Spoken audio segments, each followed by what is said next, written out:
Within 5 hours, Ron will return this environment to its pre-crime state. He starts at the top of the stairs where Lillian Hollingsworth was murdered. At every crime scene, Ron and his crew suit up completely. Blood is an ideal host for viruses and bacteria. Just how long contagions remain active in dried blood is unknown. They take no chances. An essential piece of equipment is a respirator. It both minimizes odor and filters out contaminants. You could really be up here without a mask until I start spraying things. And the reason being it's all dried and it's been so long. But once I start wetting it, that's what we're concerned about becoming airborne.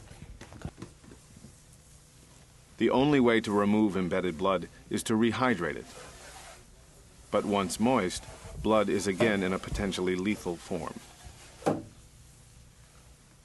So Ron applies a topical barrier, a chemical compound that entraps the blood under a thin seal. Within the coating are enough germicides to destroy all pathogens. This takes 20 minutes. Meanwhile, Ron removes anything that may contain residual blood. Not knowing whether it's the victims or the perpetrators, he treats it as contaminated. Particular care must be taken with removal of carpet tacks. An accidental prick of the finger could be the transmission point for disease. I hope victim services did that for you. But there's more to the job than dealing with biohazards. Ron's providing a service to people at the worst possible time of their lives. He has to go about his work in a delicate manner. Sometimes we don't have to say anything. We just listen. We just go about our work and listen, and they find that a benefit. Here you are listening to these answering messages. I was just so shocked when I saw the news this evening. And right next door is where your mom died, and when someone else is there with you, it sort of helps. Back at the top of the stairs, the chemical barrier has done its work. The blood is moist. An encapsulant is added, a sand-like substance which absorbs and solidifies the fluid. Once extracted from the wood, it can be scraped up without harming the floors.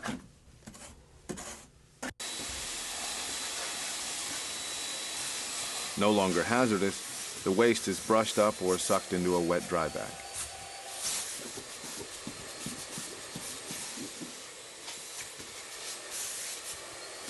Regulations for the disposal of biohazardous wastes are stringent. They must be taken to an authorized incineration site. But in this case, germicides have eliminated any risk of cross-contamination. This bag can be disposed of curbside.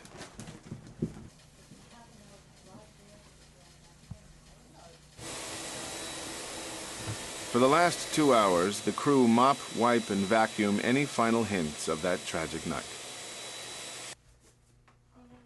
I know that I wouldn't have been able to get through this if it wasn't for Ron and his crew. There's no way in the world I could have done this by myself. This was a blessing.